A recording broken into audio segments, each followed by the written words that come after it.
수재로 불린 소년 정치에 눈뜨다. 이준석은 1985년 3월 31일 서울에서 태어났습니다.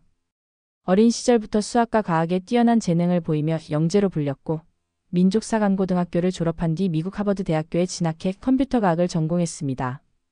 그의 하버드 재학 중 이명박 대통령 당선 이후 인수위원회 산하 청와대 정책특보실 자문위원으로 활동하며 한국 정치와 연결점을 가지게 됩니다.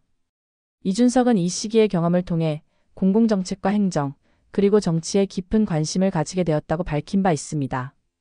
이후 그는 벤처기업 창업 등 다양한 민간 영역에서의 활동을 이어갔고 20대 후반부터 TV 토론 프로그램 등에 출연하며 일반 대중에게 정치평론가로 알려지기 시작합니다.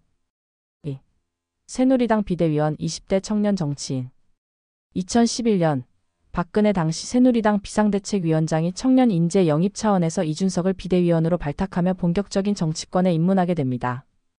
당시 이준석은 만 26세로 국회의원 경험이 없는 비정치인 출신이었습니다. 그의 영입은 세대교체 상징성과 보수정당의 개혁 이미지 제고 차원에서 큰 주목을 받았고 정치 신인이라는 상징이 강하게 작용했습니다. 하지만 그는 곧 정치권의 구조와 관행에 부딪히며 당내 갈등, 언론과의 설전 등 다양한 경험을 하게 됩니다. 그럼에도 불구하고 그는 당의 쇄신 필요성을 강조하며 청년 정치, 공천개혁, 정당 내 민주주의 확대 등을 꾸준히 주장합니다. 이후에도 그는 새누리당과 자유한국당, 미래통합당 등 당의 명칭과 체계가 바뀌는 과정 속에서 다양한 역할을 수행하며 점점 정치적 입지를 넓혀갔습니다. 3. 국회의원 도전과 반복된 낙선. 이준석은 2016년 제20대 국회의원 선거와 2020년 제21대 총선에서 각각 서울 노원병 지역구에 출마했지만 두 차례 모두 낙선합니다. 두 선거 모두 여야 격전지로 주목받았으며 특히 진보 진영 강세 지역에서 보수정당 후보로 출마한 점이 인상적이었습니다. 비록 당선되지는 못했지만 그는 지역 활동과 전국구 정치인으로서의 인지도를 활용해 꾸준히 정계 내 입지를 다져갔습니다. 한편으로는 방송 출연, 팟캐스트, 강연 등을 통해 젊은 세대와의 소통을 강조하며 자신만의 정치 스타일을 구축해 나갑니다. 기성 정치에 대한 비판, 권위주의 구조에 대한 거부, 개혁 드라이브 등이 이 시기 그의 정치적 메시지를 구성했습니다. 그의 낙선에도 불구하고 당내 비상대책위원, 선거기획위원 등 다양한 비선출직 직책을 맡으며 계속해서 영향력을 발휘해 나갔습니다. 4. 국민의힘 대표 30대 보수당의 얼굴이 되다. 2021년 6월 국민의힘 전당대회에서 이준석은 당 대표로 선출됩니다. 당시 그는 만 36세로 헌정사 최초의 30대 국회의원 비선출 보수당 대표가 되었고 이 소식은 정치권 전체에 큰 반향을 불러일으켰습니다. 그는 전당대회에서 공정, 경쟁, 실력주의 등을 강조했고 2030세대의 지지를 기반으로 당선되었습니다. 기존 정치인들과는 다른 메시지, SNS 중심의 소통, 직설적인 화법 등은 많은 화제를 낳았습니다. 하지만 그의 당대표 재임 기간은 순탄치 않았습니다. 윤석열 당시 대선 후보와의 갈등, 선거 공천을 둘러싼 내부 대립, 최고위원들과의 충돌 등 여러 이슈가 반복되며 당내 분열 양상을 보였습니다. 이후 대선 국면에서 선대위 구성과 운영을 둘러싼 이견이 터져나오면서 당대표로서의 권한과 리더십이 반복적으로 시험대에 오릅니다. 대선 과정과 선대위 갈등.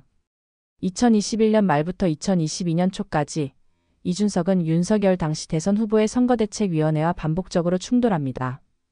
대표적인 사건으로는 선대위 인선 문제, 홍보 전략, 메시지 방향성 등을 두고 공개적으로 이견이 드러난 점이 있습니다. 특히 울산회동이라 불리는 비공식 조율 과정 이후 일시적으로 갈등이 봉합되었지만 이후에도 조직 내 긴장은 지속되었습니다. 당대표로서의 권한, 대선 후보와의 위계 문제, 캠프 인사와의 갈등 등은 이준석 리더십에 대한 시험대가 되었습니다.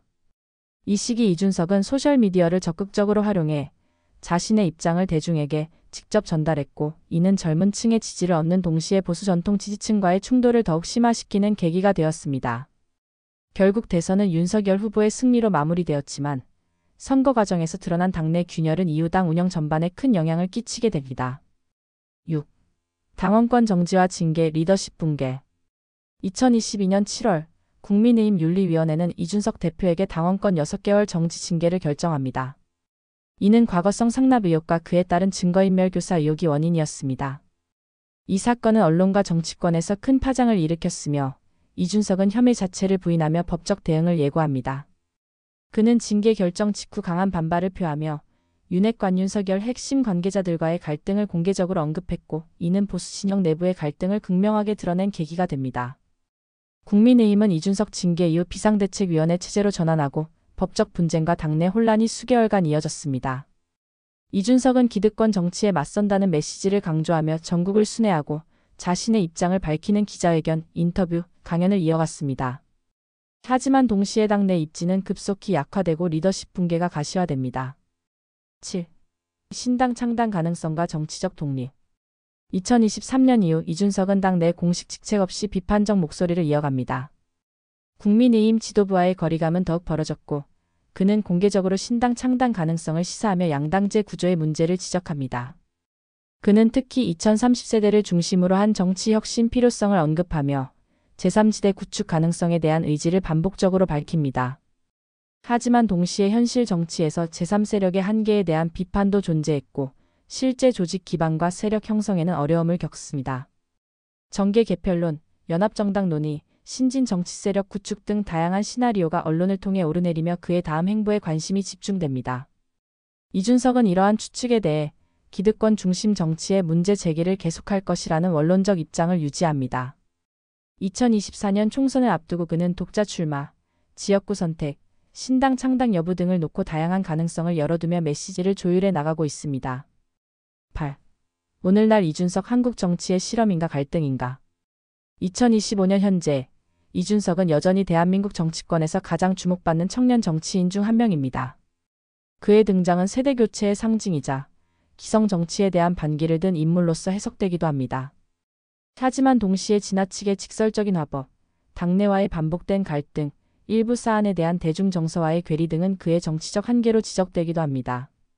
이준석은 자신을 기성 정치의 틀을 깨려는 개혁가로 규정하지만 정치권에서는 그를 두고 분열을 야기하는 전략가, 기회주의자 등의 상반된 평가도 공존합니다. 그가 향후 어떤 경로를 선택하든 한국 정치에서 청년, 개혁, 갈등, 디지털 정치 등의 키워드와 함께 언급될 인물이라는 점은 분명합니다. 그의 행보는 여전히 진행형이며 향후 한국 정치사에서 어떤 장으로 기록될지는 앞으로의 선택에 달려 있습니다.